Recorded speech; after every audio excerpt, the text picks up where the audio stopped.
Muhammad Fahri tiba-tiba Revi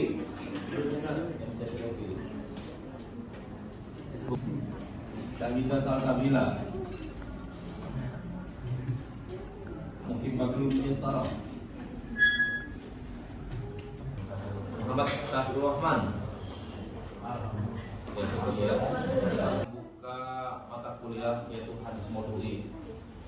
Nah, bagaimana pembelajaran maudhu'i kita supaya mengenal tentang apa materi-materi yang akan disampaikan pada presentasi ini. SPS-nya silakan.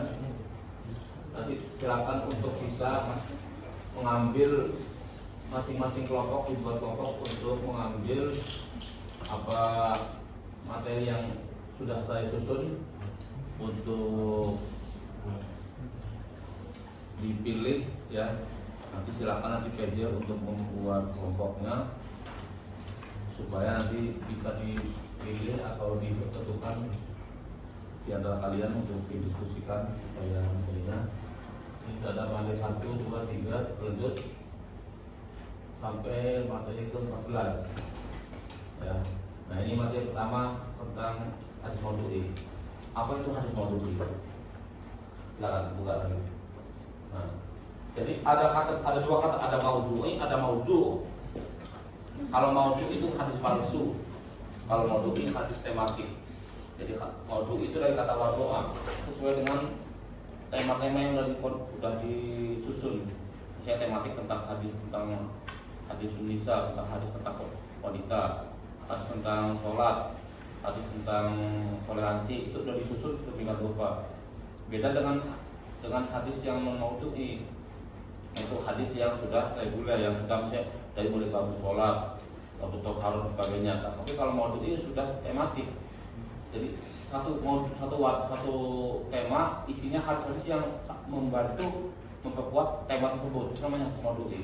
Jadi semua maudhu' atau tema itu disusun, dikumpulkan hadis-hadisnya itu, baik hadis dari beberapa kitab, dari Bukhari, dari Muslim, dari An-Nasa'i dan sebagainya, Bulughul Maram, itu dikumpulkan. Nah, namun dalam hadis maudhu'i ini kami supaya gampang membuat rujukan kitab, yaitu namanya hadis Arba'in Nawawi. Jadi nanti teman-teman mahasiswa bisa ketika dipresentasi bisa mengambil dari hadis Arba'in Nawawi atau hadis lainnya bisa saja, tapi untuk lebih gampang hadis maudhu'i di Arba'in Nawawi. Kalau di Arba'in Nawawi itu sudah bagus, sudah ada tema-tema yang tersusun. Nanti bisa penjelasannya melalui syarah-syarahnya atau hadis-hadis yang lainnya. Itu sangat membantu untuk menjelaskan pemahaman terkait syarah. Yang berarti dapat dipegangi dan percaya dan istilah sanad adalah rantai perawi yang menyampaikan dari awal adanya hadis itu hingga sampai pada perawi yang diwariskan. Misalnya hadis innamal a'malu binniyat, an siapa, an ini adalah sanad. Kemudian ketika ayat yang matanya muncul, innamal a'malu binniyat, ini adalah matan, teks utama hadis. Kemudian rawahu Al-Bukhari atau Muslim sebagainya, itu rawahnya riwayat. Jadi yang meriwayatkan hadis. Tapi yang membawa hadis ini adalah namanya sanad. Nah, sanad ini penting juga harus diketahui. Harus diketahui oleh para pencari ilmu tentang hadis, maka harus diutamakan sanadnya dan rawinya supaya diketahui. Jangan sampai sanad itu terputus, tapi harus nyambung. Jadi dari siapa, ketemu siapa, baru kemudian yang mendengarkan langsung dari Nabi, apakah yang mendengarkan, apakah yang mendapatkan nasihat dari Nabi, atau dia yang melihat Nabi menyampaikan tentang hadisnya itu. Misalnya qala Nabi atau sami itu, saya mendengar Nabi mengatakan seperti ini. Gitu. Jadi itu namanya sanad yang langsung nyampe kepada Nabi. Nah, dia itu menyampai kepada sahabat lain, kemudian sampai kepada tabi'in itu. Nah, nanti baru riwayatnya itu adalah yang mengumpulkan hadis. Materi tentang hadis amalan. Ini contoh materi kedua tentang amalan pada umumnya. Silakan. Nah, ini kan hadatsana al-Humaydi Abdul Khattab. Jadi nggak langsung, kita mendengar juga. Kita suatu ketika Nabi sedang dalam khutbah menyampaikan hadis tidak malu di dunia. Waya berikut mana wa hal dunia yusif wa Allah yang dimaksud. Nah, yang kata sana al-humed sampai uang berapa? Namanya apa? Sana. Yang memberitakan transmisi hadis. Ya. Tapi nama rukunnya kan namanya matan hadis. Nanti ada lagi rukunnya ini ada Allah siapa? Nah, itu namanya riwayat. Nah, kita harus memahami siapa yang hukumnya. Nanti ada ilmu tajwid namanya. Al-Humed siapa, Zubair siapa, supaya jangan sampai yang memberikan satu hadis itu terputus atau dia mempunyai masalah secara etik ataupun pelatihan yang disangsikan. Misalnya dia bukan orang yang orang yang amanah atau banyak suka berbohong, makanya itu diragukan hadis itu. Silakan sekarang untuk diskusi. Barangkali ada pertanyaan, silakan untuk bertanya. Silakan dari laki-laki maupun perempuan.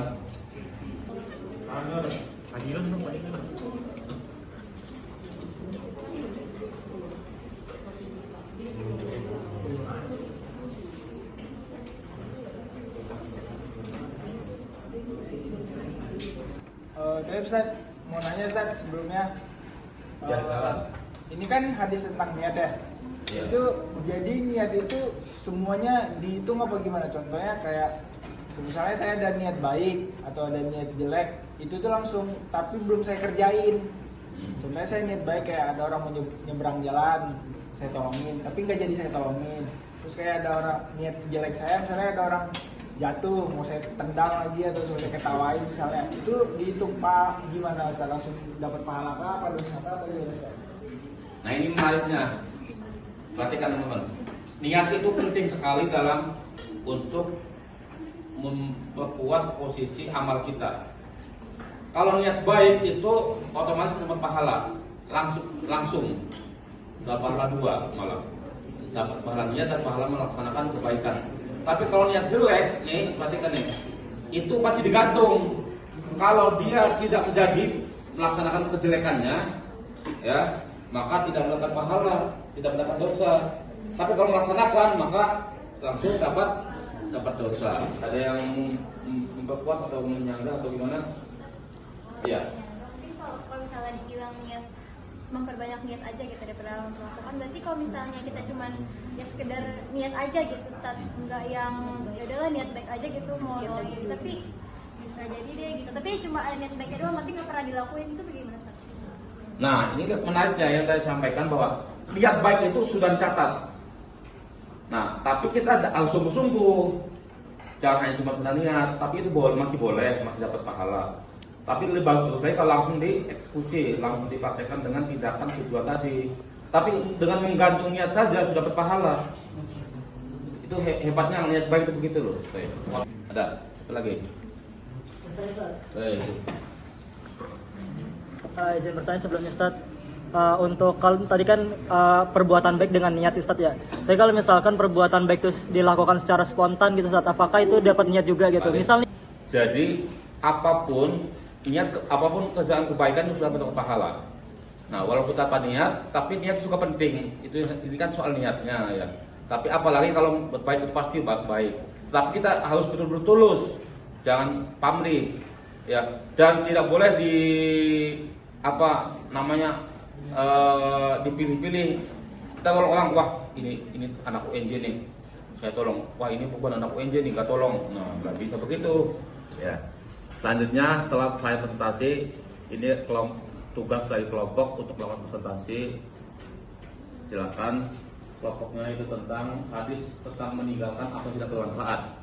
Silakan yang presentasi untuk maju di sini, nanti sampaikan presentasinya dan ada diskusi. Silakan.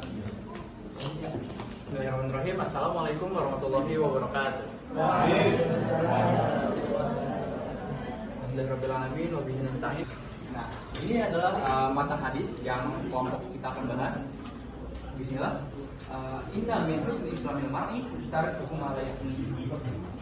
Terjemahannya selanjutnya. Nah, itu ya sesungguhnya diantara kebaikan seorang muslim atau orang Islam adalah meninggalkan apa yang tidak bermanfaat baginya. Oke baik, selanjutnya yaitu dalil Al-Quran yang relevan dengan hadis yang tadi sudah kita bahas nih teman-teman. Oke baik, untuk dalil akan disampaikan oleh rekan saya. Silakan Sabila Isra.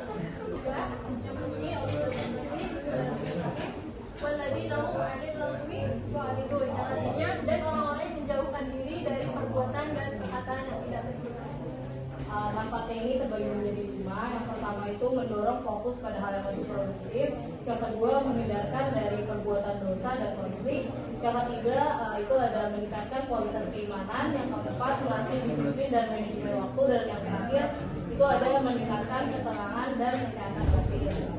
Keseluruhan hadis ini mengajarkan pentingnya memprioritaskan hal-hal yang membawa manfaat dan meninggalkan segala sesuatu yang tidak berkaitan dengan kebaikan dan kebermanfaatan diri maupun orang lain. Ya, mungkin selanjutnya kita akan beralih pada sesi diskusi ya, tanya jawab. Mungkin pada teman-teman yang ingin bertanya dipersilahkan. Silakan kelompok lain untuk pertanyaan. Ya. Ingin bertanya ya kepada kelompok 12.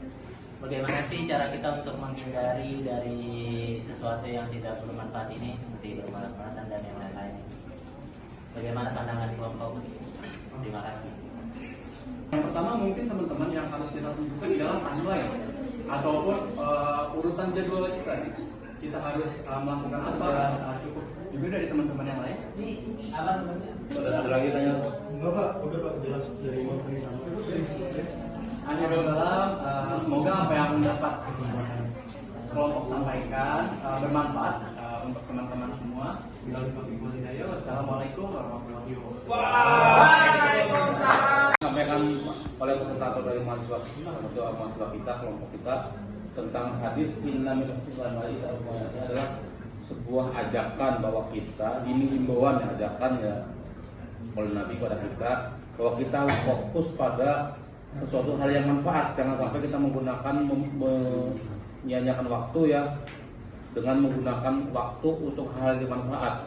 Jadi kita fokus pada sesuatu yang berguna. Yang tidak gunanya jangan dimanfaatkan karena itu akan menyia-nyiakan waktu kita, membuang waktu kita. Kita manfaatkan waktu yang sebaik-baiknya. Itu ya. Ya, jadi supaya bisa dimanfaatkan sebaik-baiknya waktu. Cukup ya? Ya, makasih ya atas partisipasinya. Semoga pembelajaran mata kuliah tentang hadis maudu'i yang kami tekankan di sini kita bisa mendapatkan tambahan ilmu yang luar biasa ya, dan dapat mendapatkan syafaat dari hadis ini yaitu dari Nabi Muhammad SAW. Terima kasih atas partisipasinya. Ya, mohon maaf sebelumnya. Terima kasih. Assalamualaikum warahmatullahi wabarakatuh.